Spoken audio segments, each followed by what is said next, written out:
भगवान बिरसा मुंडा की 150वीं जन्म जयंती के उपलक्ष्य में देश के आदिवासी बाहुल्य जिलों में बिरसा मुंडा जनजातीय गौरव उपवन बनाए जाएंगे।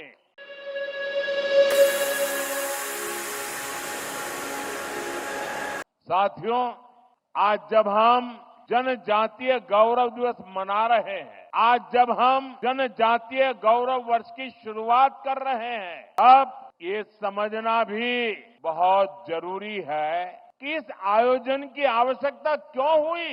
ये इतिहास के एक बहुत बड़े अन्याय को दूर करने का एक ईमानदार प्रयास है। आजादी के बाद आदिवासी समाज के योगदान को इतिहास में वो स्थान नहीं दिया गया जिसका मेरा आदिवासी समाज हकदार था।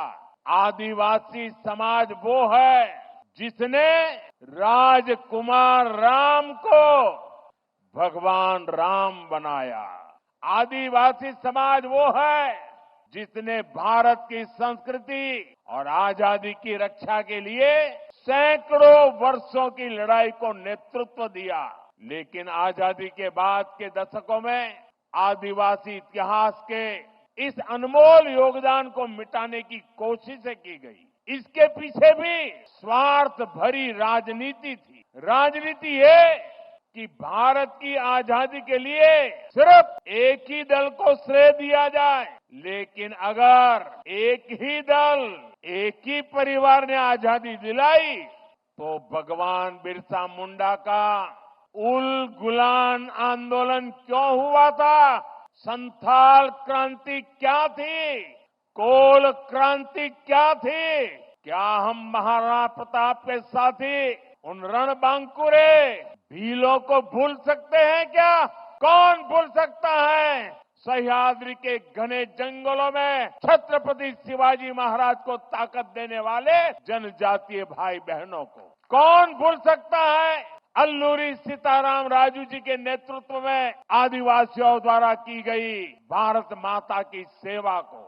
तिलका मांझी, सिद्धू कान्हो, बुधु भगत, तीरथ सिंह, तेलंखरिया, गोविंद गुरु, तेलंगाना के रामजी गौंड, एमपी के बादल भोई, राजा शंकर शाह, कुंवर रघुनाथ शाह, मैं कितने ही नाम लूं।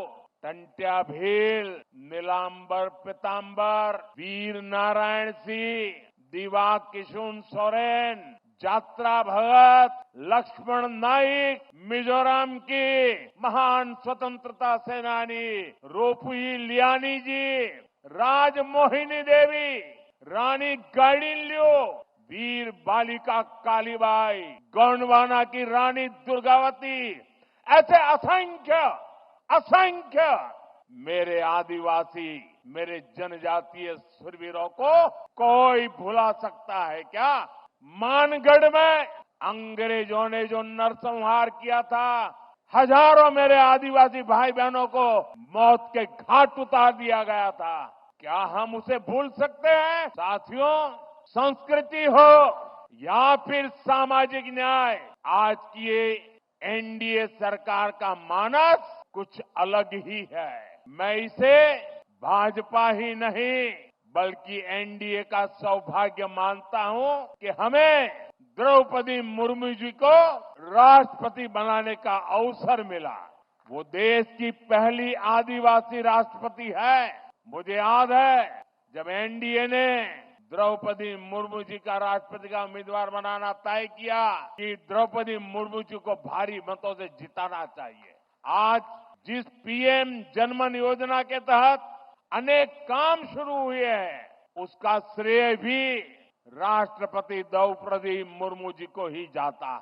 जब वो झारखंड की राज्यपाल थी और फिर जब वो राष्ट्रपति बनी तो अक्सर मुझसे आदिवासियों में भी अति पिछड़ी आदिवासी जनजातियों का जिक्र किया करती थी। इन अति पिछड़ी आदिवासी जनजातियों की पहले की सरकारों ने कोई परवाह ही नहीं की थी। इनके जीवन से मुश्किलें कम करने के लिए ही 24,000 करोड़ रुपए की पीएम जनमन योजना शुरू की गई। पीएम जनमन योजना से देश की सबसे पिछड़ी जनजातियों की बस्तियों का विकास सुनिश्चित हो रहा है। आज इस योजना को 1 साल पूरा हो रहा है। इस दौरान हमने अति पिछड़ी जनजातियों को हजारों पक्के घर दिए। पिछड़ी जनजातियों की बस्तियों को जोड़ने के लिए सैकड़ों किलोमीटर की सड़कों पर काम शुरू हो चुका है। पिछड़ी जनजातियों के सैकड़ों गांवों में हर घर नल से जल पहुंचा है। साथियों, आज भारत पूरी दुनिया में क्लाइमेट चेंज के खिलाफ लड़ाई का, पर्यावरण की रक्षा का बड़ा नाम बना है। ऐसा इसलिए क्योंकि हमारे विचारों के मूल में आदिवासी समाज के सिखाए संस्कार है। इसलिए मैं प्रकृति प्रेमी आदिवासी समाज की बातें पूरी दुनिया में बताने की कोशिश करता हूं। आदिवासी समाज सूर्य और वायु को, पेड़ पौधों को पूजने वाला समाज है। मैं इस पावन दिवस पर एक और जानकारी आपको देना चाहता हूं। भगवान बिरसा मुंडा की 150वीं जन्म जयंती के उपलक्ष्य में देश के आदिवासी बाहुल्य जिलों में बिरसा मुंडा जनजातीय गौरव उपवन बनाए जाएंगे। बिरसा मुंडा जनजातीय गौरव उपवन में 500,000 वृक्ष लगाए जाएंगे। मुझे पूरा भरोसा है इसके लिए सभी का साथ मिलेगा, सबका सहयोग मिलेगा।